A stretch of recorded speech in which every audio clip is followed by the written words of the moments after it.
Okay, I'm going to read you a little book called Treating Uncertain Symptoms. This is actually chapter 18 in a larger project called The Book of Uncertain, a Hyperbiographical User's Manual, Book 2. It's also identified as Shuffle Off Obscure Ephemera number 4. So if you want one of those, let me know.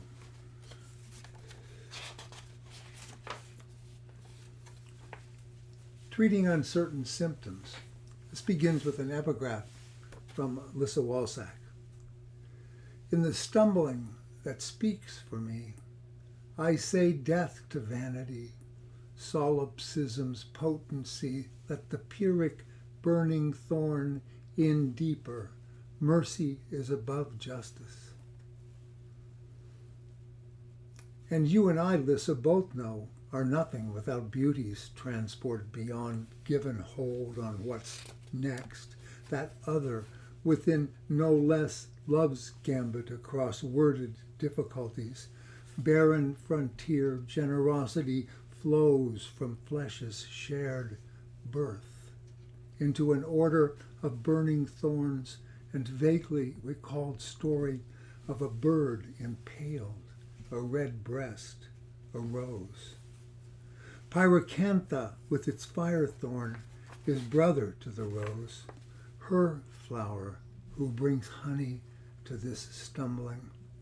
Broken dance ends in each green, each petal stone scent, each red thorny point a flourish of flesh edges beyond knowledge's claim on tomorrow, also known as grave ratio, rationale opaque injured closure rules even before end arrives, which otherwise probably wouldn't make it past Pyrrhic victory's cost to consider rhymed instances, red berries and thorns, the very gist of transport abandoned clutch into touch of heart's thinking.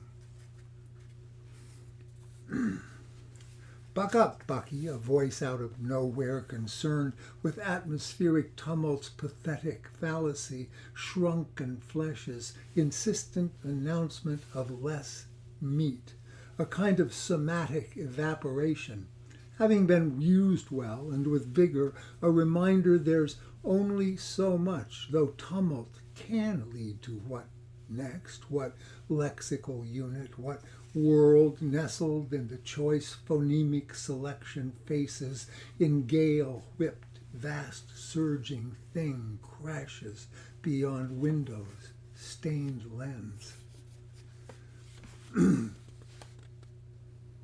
Vicissitudes of light among bodies rise to irresistible effects, deceptive properties left, certain aspects of philosophy without means to question mirages, stick breaks in water, withdrawn straight from their bath, all the tricks delight eyes alive to light's gifts.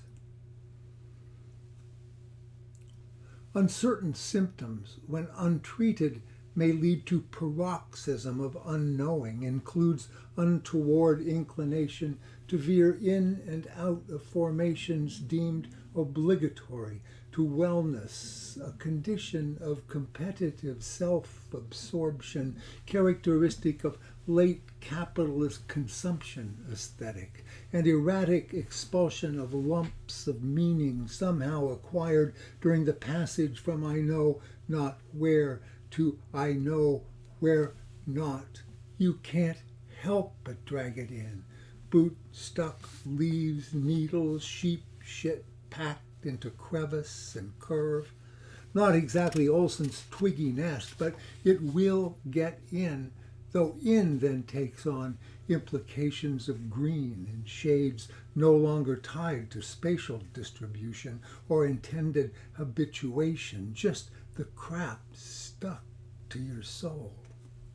Okay, That may be beyond the pun pale, but how say no when it bangs on your door with an offer of metaphysical slippage into sense common to zones of scofflaw aesthetic pandemonium, a state once thought to belong to small spirits, only later demonically inflected by the soulless, who never bathed in dawn's glory, never danced around lightning-blasted oak in a night of driving rain, never laid with another under the full moon in a field of wildflowers, while pandemonium flickered in electric dark and accidental sonorities roused to mescent night.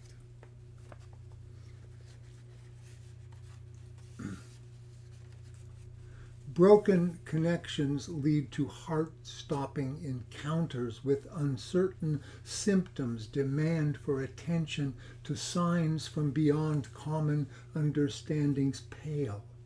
Paradisum voluptatis, just down the page, near the Sala dei Mysteri, past the place where they still poke at the seams for a look inside whatever outside's recent face had us know, till unclear galactic progenitors stirred up or down, some way, anyway, the axioms which exist without weight in the imagination of numerous physicists in pursuit of cold, fuzzy, dark matter evades light and yet weighs it all down, so that invisible makes itself unknown in the midst of the glare from the 17th century, still blinds us with too much artificial light when we need some respite in the shadow of angels' wings.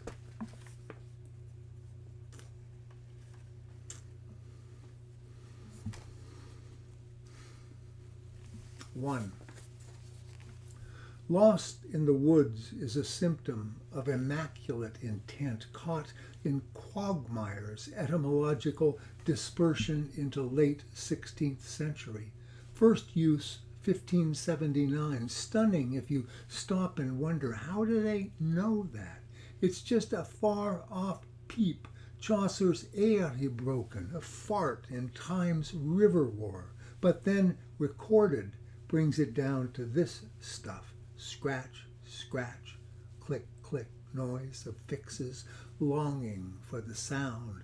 No quag allowed, though you can no more escape quags than fly to the, we used to say moon, but that's out now, as some corporate entity is flying there as we speak, having plundered this place to the point of falling apart. There may not even be a woods to get lost in by the time they're done with us.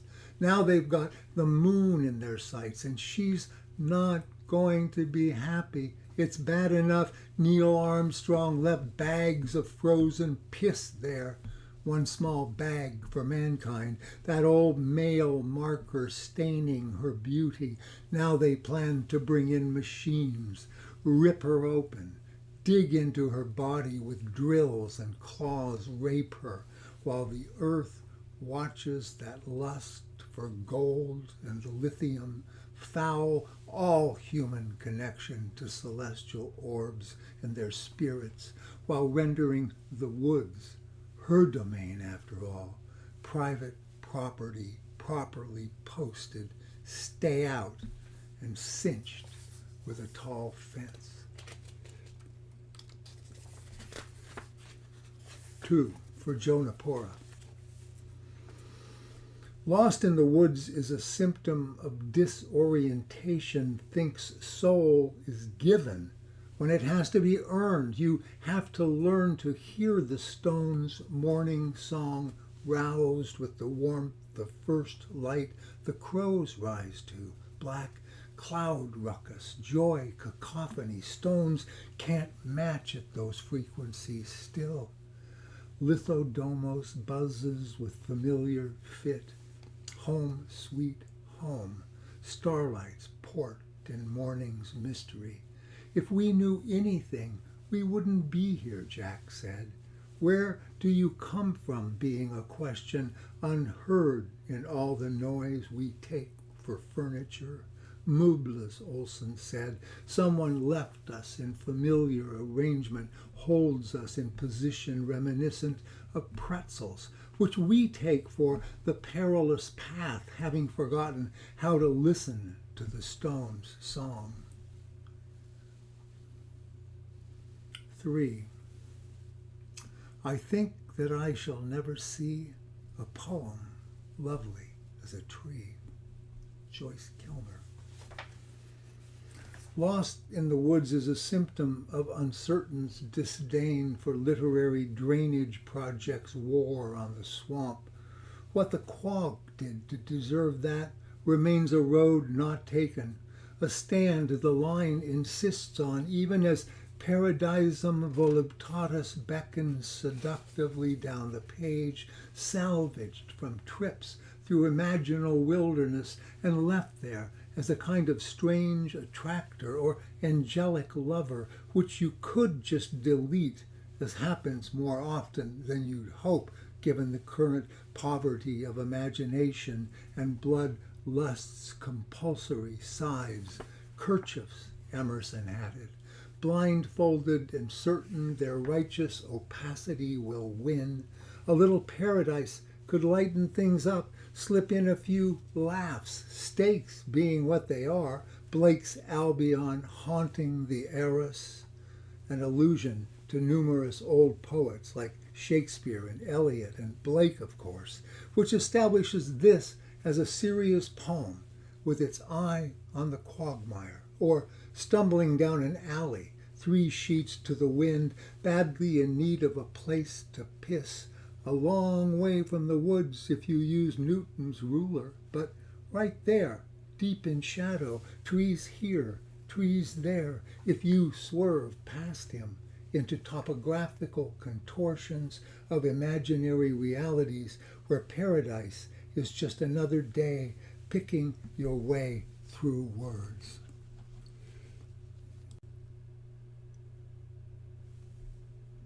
4. Lost in the Woods is a symptom of heart's sudden loss of direction, registered in small, persistent cramps and little gasps, signify breath's reluctance or some heartfelt absence. A little void appears in the right ventricle, passes through pulmonary valve into the left, one where it implodes into a small black hole. A new sense of cardio interruptus, but then death always lurks in the shadows, or for that matter, lounges in the sun. At this point, she might as well be my best friend, constant companion, little noted just there every day at eye's edge. A small difference in the angle of light and meaning collapses, though maybe prolapses is more like it. The bottom falls out of the heart, and grotesque love protrudes. Judgment in its eyes, its lips deny, leaks onto the floor, hardens into sticky pools. 5. Has an epigraph from Billy Chernikov. Who reads with her eyes closed translates syllables spoken by oak leaves, smoke in the wind, hum of bees, goat liver, ring in the mouth of a fish. Lost in the Woods is a symptom in search of a cause in Uncertain's swerve past Newton's last stand into a cosmos swirls in green eyes across a table, a cosmos distended with blood's rush into archaic channels governed by scent and swells. Inflamed with light, leaks through holes in night, mask into names, swollen beyond and within, each blade of waltz grass, each star's blaze, God stuff.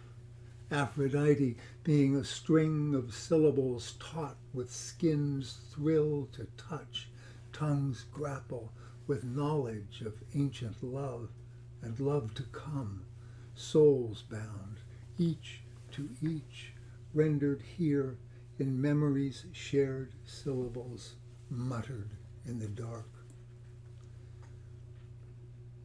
6. Lost in the woods is a symptom, finally, of uncertain's confusion of hearts. His, hers, whose is it beats so fiercely it recalls depths of knowing the sea harbors in its salty womb, where one is two, and two sit across a strange table from each other, wrapped in a warm murmur whose sibylline overtones ring with prophecy's language uttered in a calculus of flesh and light, of arms and hands, of eyes, of mouths, unable to tell whose tongue unfolds lambent knot, labile entrance into a secret binds surprise and love's embrace. In lucid dreams hold out hope for some zone of meeting unfettered by duty's demands, the claim of ordinary's daily round. Through orders of fidelity that precede cardiac supernovas no one expected, or old visions of a burning house echo with salvation even as doom's shadow flickers within the flames, the woods reek of tenebrous reaches where another seeks a way toward you, godly encounter that heats the world with what burns in heart's longing, sea-washed eyes, green glass smoothed in watery caress, look out from where she is born, whose gifts bring down empires, littered with bodies, pile up in the wake of her casual passage, as if nothing matters but her gift.